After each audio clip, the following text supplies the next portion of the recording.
Anyhow, if we can give a big economic forum welcome to Peter Trevisani from New Mexico United.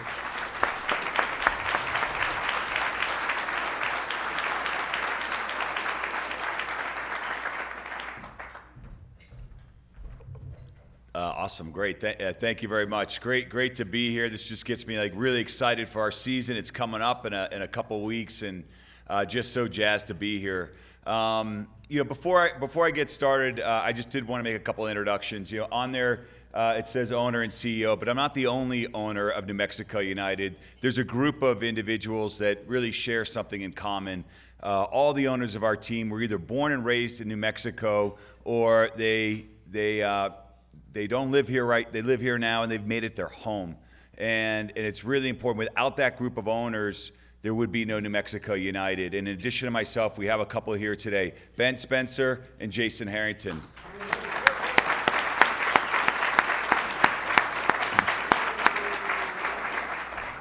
Thank you very much, guys. And we have a couple other people from New Mexico United here. We have Ileana Molina, Clint Gray, Katie Sobel, and somewhere with the camera, there he is, Isaiah Watts. So, wave when you see Isaiah.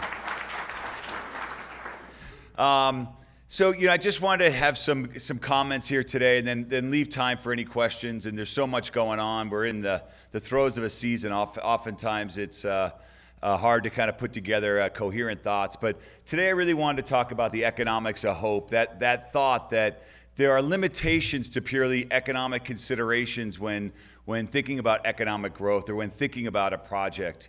And without really knowing it, without this concept, economics of hope, New Mexico United, I don't believe would ever be here today.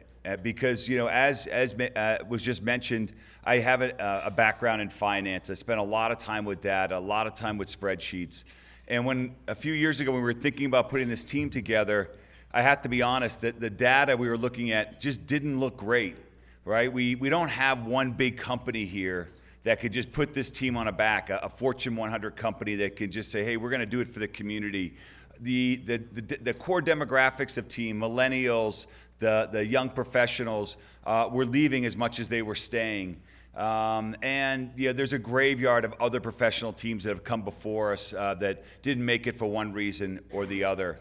And so, when I was talking to Ron Patel in particular about this and our owners, a few years ago, we looked at all the data and we did what any reasonable business person would do at that point.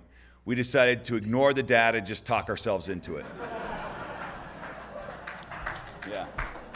And if you want to do the same thing, if you want to ignore the data and talk yourself into it, it's actually really easy. You just do the following.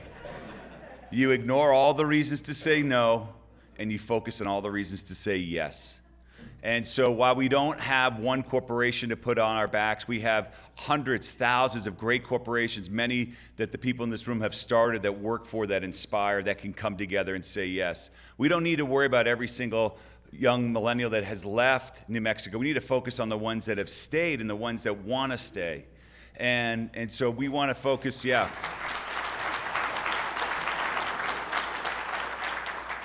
And an experience I had at that time really stuck with me, and I think was a key driver. And I was up in Santa Fe, and I was going to a high school basketball game. The Santa Fe team was playing a team from Dulce, New Mexico, which is up on the border, a solid 2-hour drive from Santa Fe.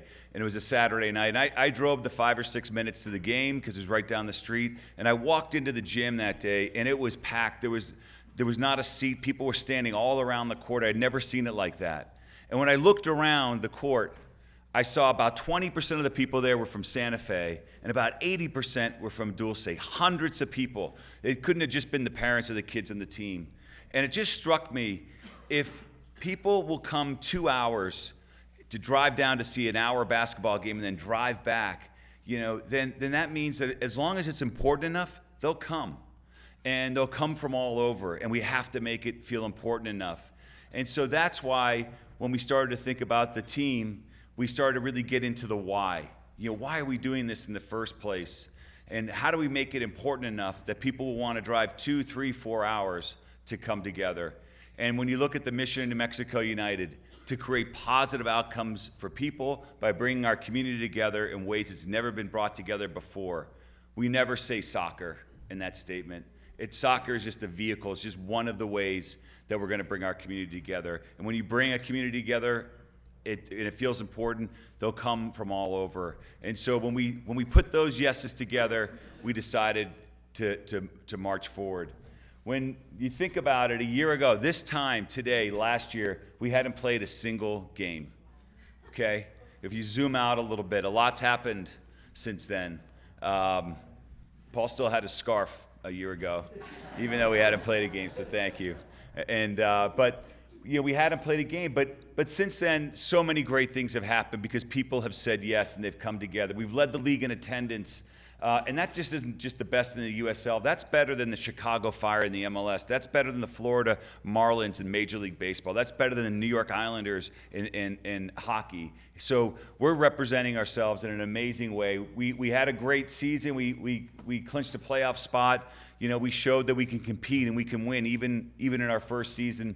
And then one of my favorite moments of last year was the Open Cup, the tournament that determines the best team in America, where all teams compete on all levels. And we played 5 games. We got to the quarterfinals. We beat not just 2 teams from the USL. We beat 2 Major League Soccer teams, the Colorado Rapids and the team in Dallas, and went up to Minnesota. And that's a great example of what it looks like when people say yes. For that Minnesota trip, we're in the last 8 in the country to be the best team in America. We're getting attention from all over. The excitement level is fierce. And we had so many people that wanted to travel. By the way, travel on a Wednesday, right? Take 2 days off from work in the middle of the week to go up to a soccer game. But the flights were so expensive. They were over $1,000 to get to Minnesota and back. And it just wasn't affordable when you factored everything in. And so the team also couldn't afford to subsidize that trip. We looked at chartering a plane, and it was very expensive. So what happened? Is instead of one person or one company saying we'll do it all ourselves, First Financial came up and said, hey, we're going to really help to sponsor that trip. And they came in and made a huge contribution. The team contributed. We brought the price down to, I think, about $200 a ticket. And we put 200 tickets online, and we sold them out in 14 minutes to go on that trip. 14 minutes. This is us at the Sunport before we left. And a couple things that really stuck with me from this trip. So many people in this picture had never been to Minnesota before. There were people in this picture that had never left New Mexico before. They'd never been on an airplane. They chose this trip to be the first time that they decided to get on an airplane and to travel together as a family. And when we went up to Minnesota, we had been talking to the Minnesota supporters group, and what we realized is there were so many people from Minnesota that had never been to New Mexico either. They don't even know what a New Mexican looks like. And that's good, because I don't think any two of us look alike. So we got to export New Mexico to Minneapolis. We got to represent. We were all ambassadors for that trip. We had an amazing time. There are people from Minnesota that have since flown to one of our games. They've adopted New Mexico United as a sister team, and they've actually come to some of our games because they wanted to experience it, because they just had such a great feeling from the group of people. That's a positive outcome. That's bringing a community together in a way it's never been brought together before. And so, we have other positive outcomes that aren't just at the group level. The Tenorio family, this is a great story. This is Carlos Sr. and Carlos Jr., a father and son. And around a third of the way through the season, Carlos Sr. came up to me and he said, thank you so much for bringing United here, because before this season, my son and I just were very estranged. We just didn't have much in common, and there was a real gap in our relationship. And through this team, we've bonded, we've come together, and our family is the closest it's ever been. And when I hear that, I just feel like we could just stop right there and go home. That in itself is enough for doing the team. The Hanawiki family from Zuni, Zuni is about a 2-hour drive from here. They come to every single game. Their whole family comes out. And we had a situation the other day where there was a lot of talk of bringing the nets down at Ice Tips Park. There was a big city council meeting on a Monday night at like 6:30, 7 p.m. And their whole family shows up, and to just support, not to say anything, just to sit in the crowd and support. They drove 2 hours to be there on Monday night. And I said, you guys didn't have to come here. That's like so great you guys came here. And they just looked at me and they said, that's what families do for each other. You know, that's what families do for each other. So they've found family outside of their town, of their community. And then I think the biggest family that in New Mexico that is still growing, the Curse, you know, our ardent supporter faith. Do we have any members of the Curse here? There we go. All right, I knew it. You know, these are the ones with the smoke bomb. This is exactly what it looks like. A year ago today, almost everybody in the Curse was a stranger. You know, almost, and now we have the Cursitos, the little Curse members. It's going to be a wild bunch in around 2040. I can only imagine what it's going to look like. But this is, you know, this is stuff that just didn't exist, and this is real positive energy that's quantifiable. So, you know, one family, you know, one outcome. And the great thing about New Mexico is that every single outcome counts here. And so, in addition to having these outcomes, you know, off the field, you know, we have a season coming up, so I thought I'd spend a little bit of time. Arthur Jr. is going to be very happy that Cody Mizell is one of our 15 returning players. I think he would kill me if he wasn't coming back. But we have most of our players coming back, and this is important because, you know, although we're going to have some turnover every single year, the players are part of our community. Not only are they maybe looked up to in a role model, but they're also living here for a few years, multiple years. They're buying homes here. They're integrating into the community. They're not just, you know, keeping arm's length. And so you see them in the schools. You see them on the soccer fields on their own time, kicking the ball around. Cody Mizell is great. You know, Cody's a great story where he grew up in Florida, went to Clemson University, and ends up coming here as our goalie, our starting goalie, buys a home here, and him and his wife, Lisa, just recently had their first baby. And I remember when they were pregnant, I went to Cody and I said, Cody, you know, what are you having? And he said, Pete, we're having a New Mexican. And that was awesome. That was awesome. And he loves the fact that his child will always be born in New Mexico, will always be a New Mexican no matter what happens with his life. And so my hope and dream is that 20, 30, 40 years from now, some of these players stay here. They make New Mexico their home.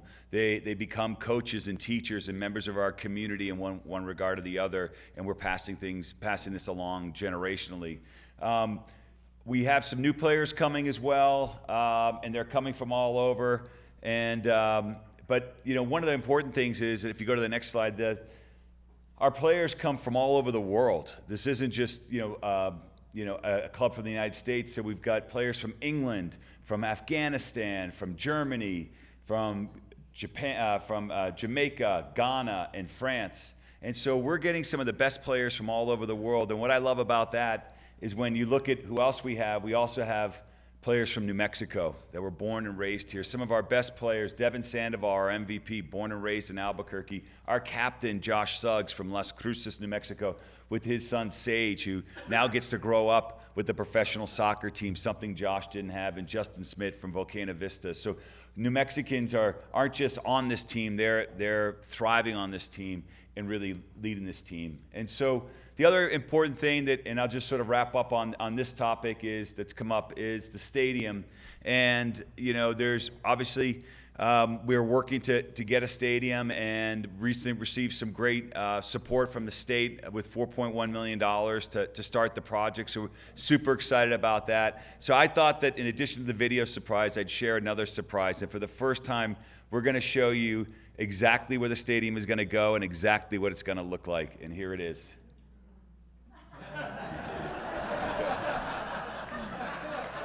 All right. Okay. We're doing it.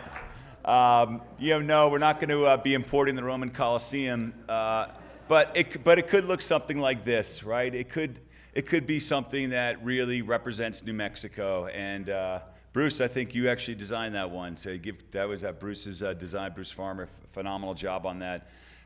So just a couple thoughts on the stadium. The first is, why do we need a stadium? And for New Mexico United, we are so thankful to the city of Albuquerque, to the Isotopes, for working with us to allow us to play at Isotopes Park. It's been great. But the issue is that there's a baseball team that plays there. All those games in the Open Cup we talked about, those 5 games, all on the road. If we had played those games against Colorado, Minnesota, and Dallas at home, we would have sold out the UNM football stadium for those games. There would have been so much interest and excitement. And so from a scheduling point of view, between the isotopes, between UNM, all the other activities that are going on there, it's just almost impossible to get our schedule locked in. And so we do need to have a place that's our own. And my opinion is, on the what in terms of the stadium, I think just it's important to look at this as more than just a place that you play soccer. And so I often talk about it as more of a sports and cultural center.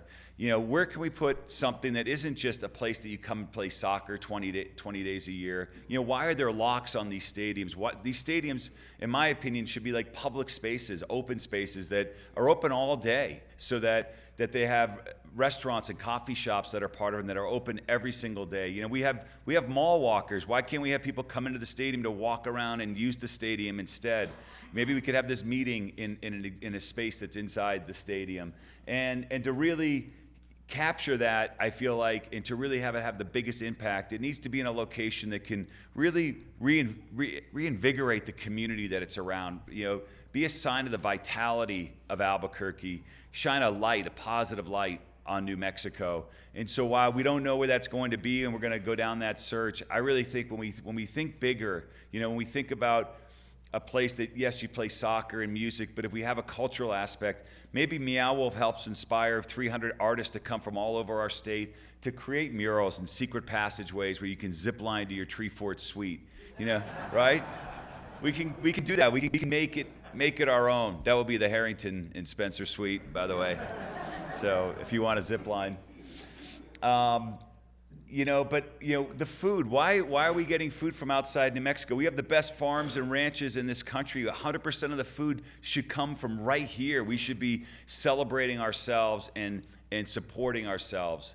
And I think this is where it just ties back in, to the economics of hope. Because while I grew up in a finance background with the terms, generational wealth, taking wealth and transferring it from one generation to the next, emotions also can be transferred. Hopelessness and despair can go from one generation to the next and just be passed on if it's unbroken. And my feeling is that if we can have the economics of hope, if we can pass hope on from one generation to the next, the best way to do that is when you're building something, building an asset that you feel hopeful about. And that could be individually, but it also can be collectively. And we've collectively built New Mexico United. We can collectively build this stadium if we all lean in and say yes. And when we come together and we give hope, then we create something that's real. The stadium, the team, it's real. The feeling of change that is happening in Albuquerque, that's happening across our state, is real, and we're just getting started. Thank you very much.